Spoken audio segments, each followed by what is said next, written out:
আসসালামু আলাইকুম। আজকে আমি আপনাদেরকে দেখাবো ভেন্ডি বা ঢেঁড়স যেটাই বলেন। এই ঢেঁড়স বা ভেন্ডি অনেকের বাচ্চারা খেতে চায় না বা অনেকেরও ভালো লাগে না। বাট আজকের রেসিপি যদি ফলো করে ভেন্ডি বা ঢেঁড়স রান্না করেন, শুধু ভেন্ডিয়ে খাবেন, ভাত আর খাবেন না। খুবই চমৎকার রেসিপি। দেরি না করে শুরু করছি আজকের ভিডিও। আমি এখানে 500 গ্রাম ঢেঁড়স ধুয়ে নিয়েছি। অনেকে ঢেঁড়স, অনেকে ভেন্ডি, অনেকে লেডি ফিঙ্গার যে যে নামে বলেন। তারপর আমি লবণ দিয়ে দিচ্ছি 1 টেবিল স্পুন। লবণ অনেকে বেশি মনে করতেছেন, আর একটু দিচ্ছি, আরও ½ টেবিল স্পুন থেকে একটু কম দিয়েছি। লবণ অনেকে বেশি মনে করতে পারেন, কিন্তু আসলে এই লবণটা পরে ফেলে দেওয়া হবে। আপনার এই লবণ দিয়ে কি করবেন, ভালো করে কষলাবেন।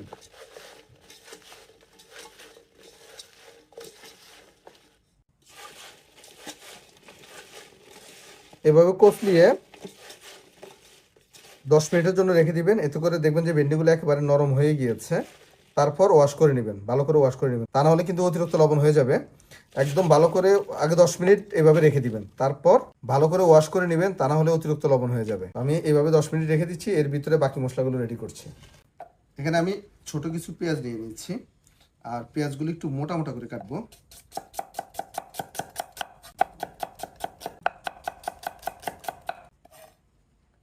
তারপর দিয়ে দিচ্ছি কয়েক পিস কাঁচামরিচ। কাঁচামরিচটা আপনার কম বেশি করে দিতে পারেন। এগুলো একটু বড় বড় সাইজ করে কেটে নিব। তারপর আমি 1 পিস রসুন ছিঁড়ে নিয়েছি। রসুনগুলো আমি শুধু এইভাবে চাপ দিয়ে নেব। আপনারা চাইলে একটু থেতলিয়ে নিতে পারেন। সবগুলো একসাথে নিয়ে নিয়েছি, পেঁয়াজ, কাঁচামরিচ, রসুন। বাস, এখন রান্না স্টার্ট করবো। একটা জিনিস দেখাই, যে দেখেন ভেন্ডিগুলো কতটা নরম হয়ে গেছে, রাবারি হয়ে গেছে একদম পুরো। এই একদম পুরো রাবারি হয়ে গেছে, মানে এগুলা একেবারে নরম। মানে আপনার কি বলে, এখন আর ভাঙবে না, বাট নরম হয়ে গেছে। তো এখন আমি এগুলো ভালো করে ওয়াশ করে নিচ্ছি। তারপর ভেন্ডিগুলোর এই যে মাথার অংশটা আমি এইভাবে কেটে ফেলে দিচ্ছি, আর পিছনের যেই লেজের অংশ থাকবে সেটাও আমি কেটে কেটে ফেলে দিচ্ছি। আমি আপনাদেরকে বলবো এই মাঝখানে না কাটার জন্য, আস্ত ভেন্ডি রাখার জন্য। শুধু সামনে এবং পিছনের অংশটা কেটে দিবেন, তাহলে আপনার এই ভাজিটা খুবই চমৎকার হবে। এভাবে আমি সবগুলো ভেন্ডি কেটে নিচ্ছি।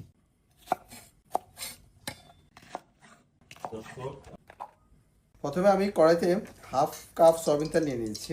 আর তেলটা অবশ্যই একটু গরম, ভালো করে গরম হওয়া পর্যন্ত অপেক্ষা করব। তারপর দিয়ে দিচ্ছি আস্ত কিছু শুকনা মরিচ।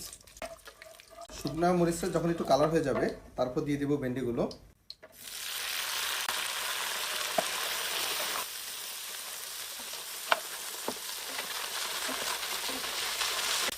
ভেন্ডিগুলো ভালো করে একটু নেড়েছে ভেজে নিব।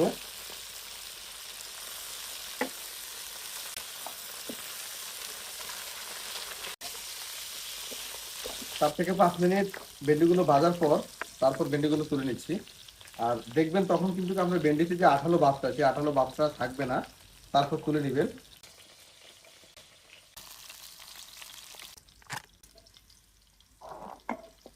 তারপর অবশিষ্ট যে তেলটা ছিল তার উপরে অল্প একটু পাঁচফোড়ন দিয়ে দিচ্ছি, জাস্ট 1 চিমটি থেকে একটু বেশি। পাঁচফোড়ন বেশি দিয়ে না, কারণ অনেকে আবার পাঁচফোড়নের গন্ধ সহ্য করতে পারে না। আর দিয়ে দিচ্ছি পেঁয়াজ এবং রসুনগুলো।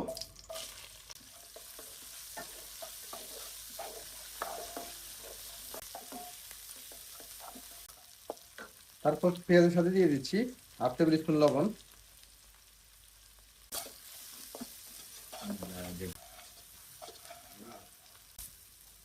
তারপর আমি ভেন্ডিগুলো দিয়ে দিচ্ছি।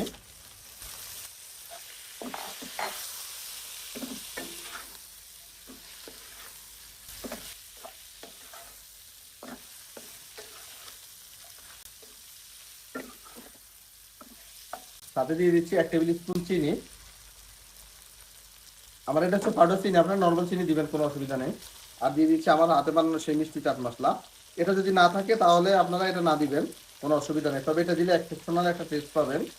এটা দিয়ে দিচ্ছি ½ টেবিল স্পুন। আর আপনারা চাইলে একটু জিরার গুঁড়াও অ্যাড করতে পারেন, একটু মরিচের গুঁড়ো অ্যাড করতে পারেন। তবে বাচ্চাদের জন্য তৈরি করলে আর কোনো কিছু অ্যাড করার প্রয়োজন নেই। ব্যাস, আমার ভেন্ডি ভাজিটা রেডি। খুবই এনজয় করতে পারবেন এভাবে যদি রান্না করেন। পোলাওর সাথেও খেতে পারবেন, সাদা ভাতের সাথেও খেতে পারবেন। ব্যাস, ডান।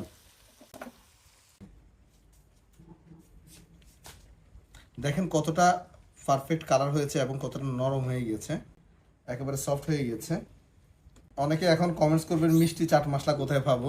মিষ্টি চাট মশলা আপনার স্পাইস গুরুর কন্ট্যাক্ট নাম্বার আমি দিয়ে দেবো। স্পাইস গুরুর কন্ট্যাক্ট নাম্বার থেকে আপনারা মিষ্টি চাট মশলা কালেক্ট করে নিতে পারবেন। মিষ্টি চাট মশলা যে কোনো রান্নাতে আপনারা ইউজ করতে পারবেন। এটা খুবই চমৎকার একটি ফ্লেভারের মশলা। তো এটা বাংলাদেশে শুধু স্পাইস গুরুতেই পাওয়া যায়, কারণ এটা আমার সিক্রেট রেসিপি। দেখেন কতটা লোভনীয় হয়েছে। এমন একটা ডিশ হয়তোবা অনেকেই এই সিম্পল ওয়েটা জানে না, বিদায় রান্না করে খেতে পারে না। বাট আমি বলবো যে একবার এইভাবে ট্রাই করার জন্য, খুবই এনজয় করতে পারবেন। আর মিষ্টি চাট মশলা না থাকলেও চলবে, মিষ্টি চাট মশলা দিলে শুধু এক্সেপশনাল একটা টেস্ট আসবে, এটাই, আর কিছু না। ব্যাস রেডি হয়ে গেল আমার স্পেশাল ভেন্ডি ভাজা। আমি এক পিস ট্রাই করে দেখি। বিসমিল্লাহ।